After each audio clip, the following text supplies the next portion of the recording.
We're officially in the fourth month of our peak season here in the Coachella Valley. And if you're a seller or you're thinking about selling your home, you need to hear this. From now until May, the snowbirds and second home buyers are out in force. But come June, well, it gets a little toasty out here and then the market softens. This happens every year. Our November through April season has much more inventory than the summer months, and so we have increased sales. Now the season passes, inventory drops, and many buyers just shelter in place. So as a seller, if you missed the boat last year, don't make the same mistake this year. Today, I'm giving you the 2026 blueprint on how to sell your home before the June heat settles in. I'm going to tell you the brutal truth about what it takes to get your home sold. I'm Darlene Harwick, realtor out here in the Valley, and I work with sellers and buyers find their desert dream homes in our 5 resort cities. Okay, here's the truth.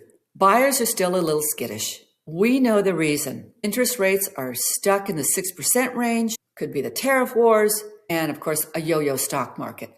It's been an exhausting roller coaster for them. One day they feel rich, the next day they don't feel that rich. So they're afraid to let go of their money. And if they need a mortgage loan, well, that's just another hurdle they're just going to have to jump over. Now, keep in mind, buyers need to feel comfortable letting go of their money to buy your home. And buyers are super selective. Many want lifestyle properties.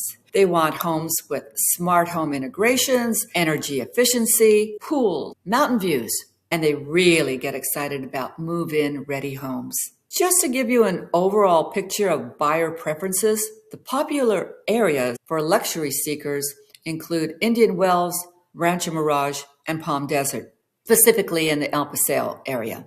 For lifestyle, well, Palm Springs is still the hub. Now, first time and value buyers, they look into Indio and areas of La Quinta. These areas are popular for families and they're looking for homes, and those who are looking for homes under $500,000. But that said, $500,000 to $700,000 range represents our core market. But a lot of activity exists in the $1 to $2 million luxury tier, which has shown exceptional strength. Cash transactions are pretty common at both ends of the spectrum. Did you know that approximately 40% of homes over $1 million and over 50% of homes over $2 million are all cash deals? Okay, I digress.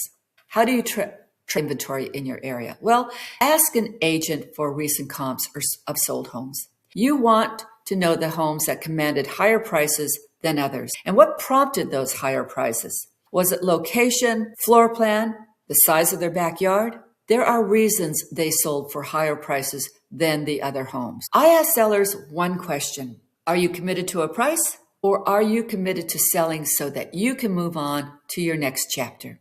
The answer is always the same. They want it both. This dual mindset will do nothing to get sellers to the finish line. Sellers have to get their heads wrapped around the sale, not the price. Because sellers, what are you going to do if you don't get your price in the first month your home's on the market? You need to respond quickly to what the market is telling you. Once you have the mindset to get your home sold, you should know your home's real price. And I want you to spend time assessing the value of your home. Many sellers don't see their home in the same light as buyers do.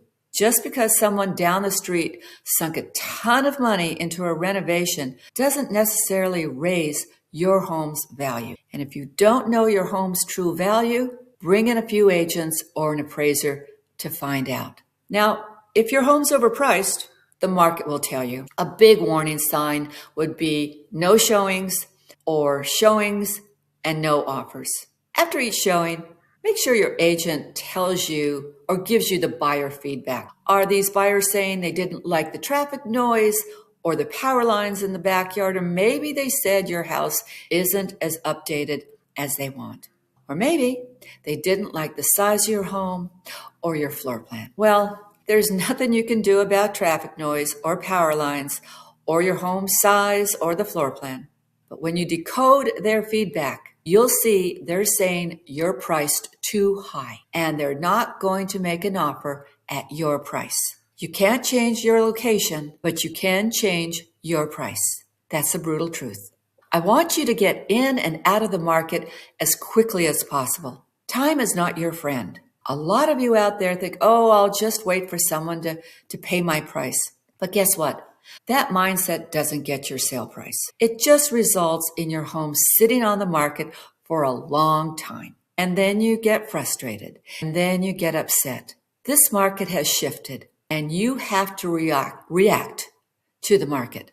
What I'm saying is you must pay attention to what's happening to the sales in your area and listen to the feedback buyers are giving you. Renovations excite buyers. Many of you sellers have made upgrades, but renovations completed 10 or 20 years ago just don't compare to current styles. A renovation from a 2006 home is just a well-maintained old home in 2026.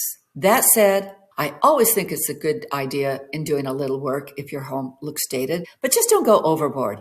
Make it low cost with high impact. Don't gut your kitchen. Instead, paint the cabinetry and replace the hardware. Maybe replace the aluminum frame shower doors with frameless glass in your bathroom, or maybe a new countertop. Today's buyers are looking to find homes that are affordable and nice. Don't do upgrades that won't get you the return on your investment. Sellers, I'm telling you to get really clear on your list price from day one. Overpriced homes lose momentum quickly. When your home's on the market for many months, buyers suspect hidden issues. And don't chase the market downward with price reductions. You'll eventually sell for less than what you would have if it was priced correctly initially. Here's what's going to happen if you insist on an unrealistic price.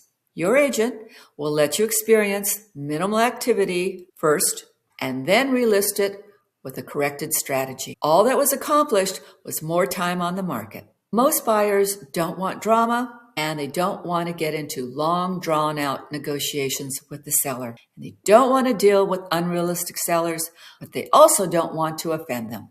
So a lot of times, they write up best and final offers. If you receive a best and final offer, that means best and final. There's no wiggle room on price, but generally, terms can be negotiated. Maybe that 35-day escrow can be negotiated down to 30 days. And speaking of escrow, the shorter the escrow, the better. You don't want to work with a buyer whose 45-day escrow gets extended to 60 or more days because their lender's underwriters are having problems getting the loan processed. Then, after all that time, the loan falls out and you're having to find another buyer. When I see a loan going sideways, I always suggest to bring in one of our local lenders. They're tuned in to our local underwriting guidelines and home insurances, and they just get the loans closed faster than out-of-state lenders. Time is not your friend in this market. If you price it right on day one, you win. If you chase the market down, you lose money and time. The goal is simple. Get in, get out, and get top dollar. I want you to have a successful sale of your home.